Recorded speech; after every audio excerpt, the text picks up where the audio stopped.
Maria Clelia Pesavento e con mio marito abbiamo iniziato molti anni fa anche per la passione che abbiamo per la storia e la ricostruzione storica, la rievocazione storica, abbiamo cominciato ad occuparci della ricostruzione dei costumi. Io sono una sarta, modellista da tanti anni,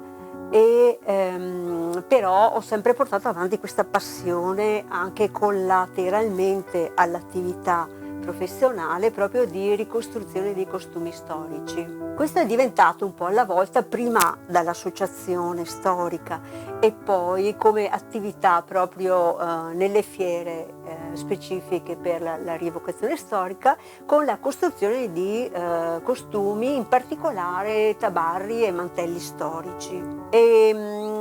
Questa ricerca ci ha portato anche ad amare particolarmente le fibre naturali.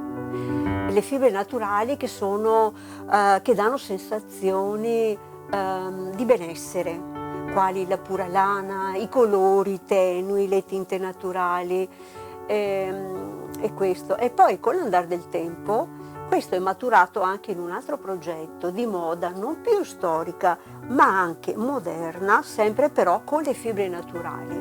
Questo nuovo progetto si chiama Terra Cleos e è appena cominciato, è una cosa nuova, riguarda la moda ecologica e sostenibile con la fibra di canapa, con ricerca sul territorio, sempre però con una base storica.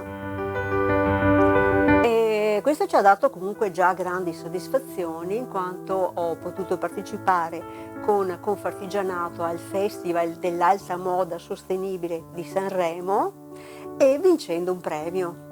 Quindi è già comunque una bella soddisfazione. Questo intanto progetto va avanti per conto suo e riguarda la sostenibilità. Però si può dire dell'attività artigianale che quando si parla di sostenibilità e di ecologia, l'attività artigianale è già di per sé un'attività sostenibile sotto tutti i punti di vista, perché l'artigiano e in particolare il sarto o il modellista o quello comunque che opera in particolare nel mondo della moda cerca i tessuti in quantità limitata e quindi per confezionare solo pochi capi non c'è eccesso di produzione. Di solito li fa acquistando i materiali sul territorio e con una ricerca anche della qualità. Quindi già si può dire che l'artigiano è sostenibile.